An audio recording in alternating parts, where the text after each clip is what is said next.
Welcome back to the Theory of Motivation. I'm Dr. Edge Butterfield, talking to you about content theories of motivation.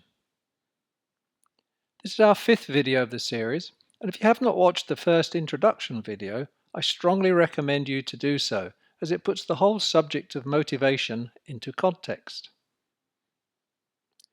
In our first video of this series of motivation, we introduced what is meant by motivation and the types of motivation theory. The remainder of the video series is split into two main groups of theory, process and content theories. In videos 2, 3 and 4, we introduced and explained three process motivational theories: Vroom's expectancy theory, Adam's equity theory, and Locke's goal-setting theory. I will now explain what is meant by the content theory of motivation, followed by our first example, that of Maslow's hierarchy of needs theory. In video 2, we described process theories. Process theories are more concerned with how behavior is initiated, directed, and sustained. Process theories place emphasis on the actual process of motivation, whereas content theories place emphasis on the nature of needs and what motivates. Before moving into Maslow's theory, let's clarify what is meant by content theories of motivation. In general, content theories regard motivation as the product of internal drives that compel an individual to act or move, hence motivate, toward the satisfaction of individual needs. In a historical perspective, content theories tend to be the earliest theories of motivation, or later modifications of early theories. Within the work environment, they have had the greatest impact on management practice and policy, whilst with academic circles they are probably the least accepted. Content theories are also called needs theories, because they are generally associated with a view that concentrates on the importance of determining what motivates us. In other words, they try to identify what our needs are and relate motivation to the fulfilling of these needs. In this next series of videos, we will explain 5 content theories: Maslow's hierarchy of needs theory, McGregor's theory X and theory Y, Alderfer's ERG theory, McClelland's need theory, and Hertzberg's two-factor theory. Let's get straight into Maslow's hierarchy of needs theory. Originally published in 1943, Maslow's basic principle was that people are wanting beings. They always want more, and what they want depends on what they already have. He suggests that human needs are arranged in a series of levels, a hierarchy of importance, starting at the lower level and working towards the top. Maslow identified 8 innate needs, including the need to know and understand aesthetic needs, which are about enjoyment, and the need for transcendence, which means going beyond themselves. However, the hierarchy is usually shown as ranging through 5 levels, from the lowest level, physiological needs, through safety needs, love needs, and esteem needs, to the need for self-actualization at the highest level. Important to the hierarchy of needs theory is that Maslow felt that unfulfilled needs lower in the ladder would inhibit the person from climbing to the next step.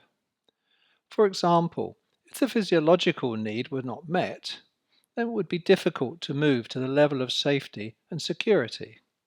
The same logic applying for each level of progress up the hierarchy.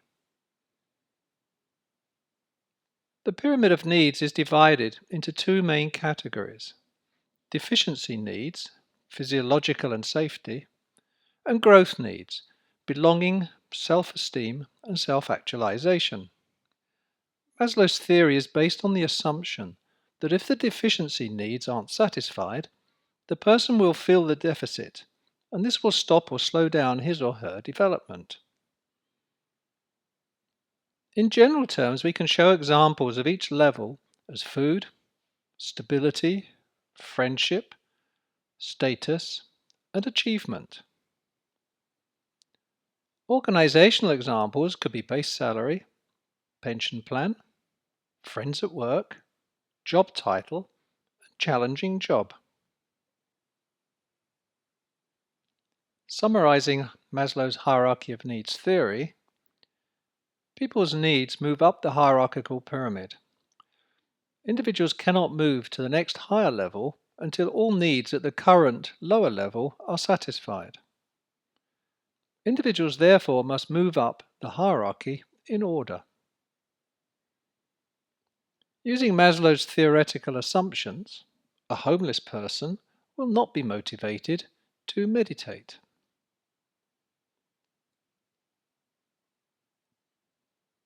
Unsurprisingly, there are critics of Maslow's theory.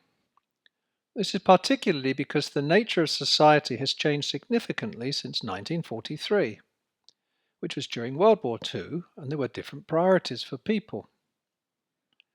They argue that the theory does not take into account the factor or factors that actually motivate people sufficiently.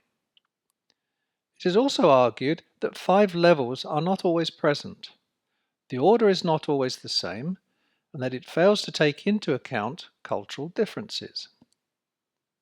By way of example, the hierarchy in China could be belonging, physiological, safety, and self-actualization in service to society. This brings our explanation of Maslow's hierarchy of needs to a conclusion. As a person who is involved in organizational development and change management, I often use Maslow's hierarchy of needs as a form of benchmark of organizations. For example, does the organization's structure and way of working encourage and motivate the employees to achieve what is required of them? At the lowest level of Maslow's model, does the company meet an employee's basic needs for a comfortable workplace and job security? When they do meet these basic needs, then their employees tend to be more self-motivated to fulfill the higher level needs. Equally, where employees can fulfill their high-level needs by working on a team, successfully completing a project, and learning new skills in the course of carrying out their work, they are more likely to be able to fulfill the 3 high-level needs, and as such will be motivated to do the work well. As you can see, Maslow's hierarchy is also helpful in making sense of the organization's working environment. As we leave Maslow's hierarchy of needs and explore other content theories of motivation, you will see other links with Maslow's theory and the work environment. Thus far in this second part of our video series, we have explained what content theory means. We introduced 5 content theories: Maslow's hierarchy of needs theory, McGregor's theory X and theory Y, Alderfer's ERG theory, McClelland's need theory, and Hertzberg's 2-factor theory. We have just explained the first of the content theories, Maslow hierarchy of needs theory. The next video in this series is the second content theory of motivation, McGregor's theory X and theory Y. It is now time for you to move on in our series and enjoy video 6.